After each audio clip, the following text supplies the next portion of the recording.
ছি ছি ছি ছি ছি ছি ছি ছি ছি, লজ্জা, কি লজ্জা, লজ্জা, কি লজ্জা, লজ্জা, কি লজ্জা। হ্যালো ভিউয়ার্স, আসসালামু আলাইকুম। সবাই কেমন আছেন? আশা রাখি সবাই ভালো আছেন। সবাইকে অনেক অনেক শুভেচ্ছা ও সবার প্রতি শুভকামনা। আমি আবারও ফিরে আসলাম আপনাদের মাঝে, যে হচ্ছে আবারও আপনাদের সাথে এই দুষ্টু মিষ্টি বাট সত্য একেবারে যা আছে এগুলো তুলে ধরার। যেমন আমাদের অপু মাসি সত্যি সত্যি আমাদের ছাগলের 3 নাম্বার বাচ্চা। কারণ এটাই সত্যি কথা।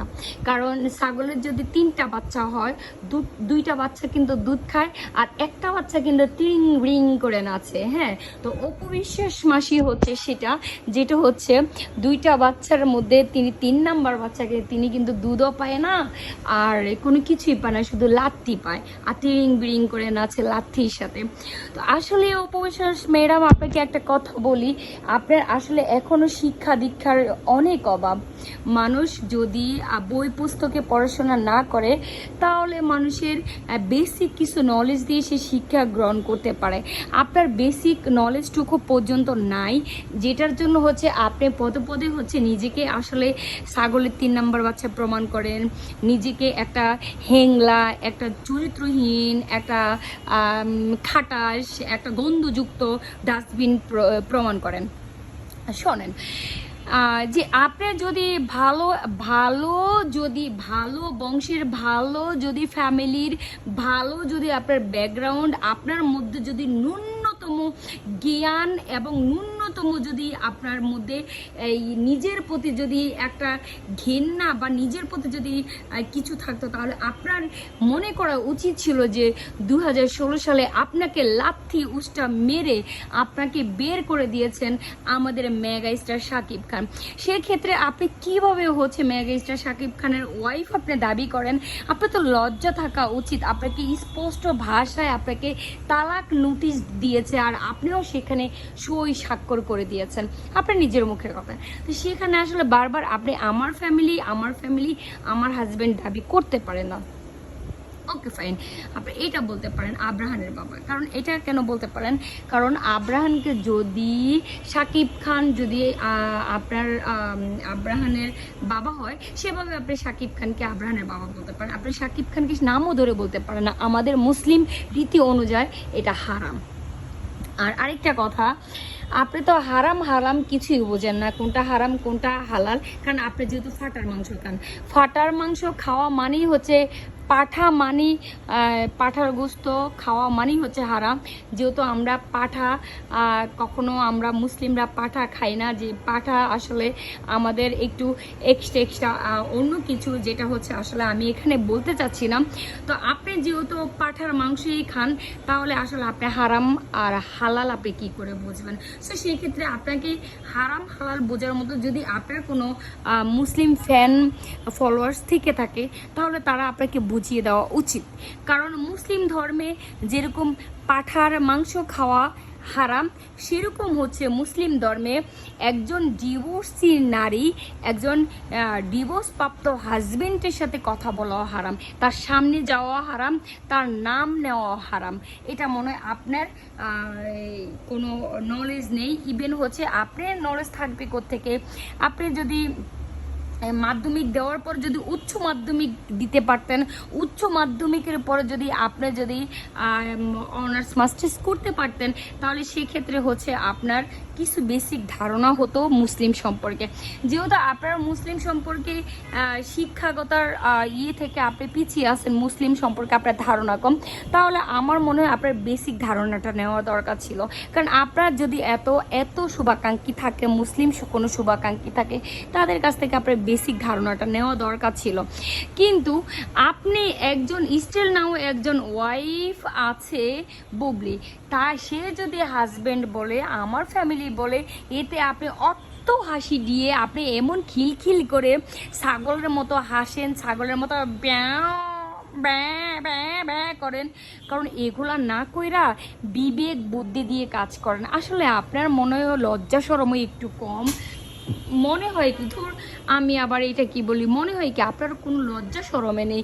2016 থেকে 2024 সাল, এই 8 বছরে না আপনি যে কত কি করেছেন। আচ্ছা আপনি বলেন তো, এই যে কিছুদিন আগে ঘটনা উঠেছে, আপনি এত টাকা দামের গাড়ি কিনেছেন, এই টাকাগুলো আপনি কই পাচ্ছেন? কে দিচ্ছে আপনাকে? কে দিচ্ছে? কোন কোন নাগর দিচ্ছে আপনাকে? আপনাকে নিয়ে তো কোনো, এই গাড়ি নিয়ে তো কোনো কথা হচ্ছে না।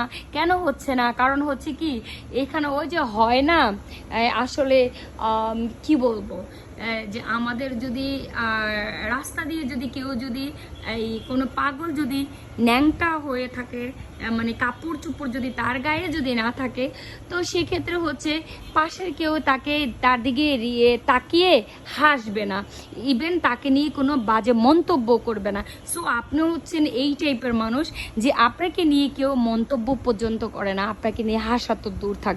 কারণ আপনি যে এত লাখ টাকার গাড়ি কিনেছেন, বা আপনি এত বিলাসবহুল সব কিছু জীবনযাপন করতেছেন, আপনাকে তো শাকিব খানও দিচ্ছে না, কারণ আপনি শাকিব খানের ডিভোর্স প্রাপ্ত স্ত্রী।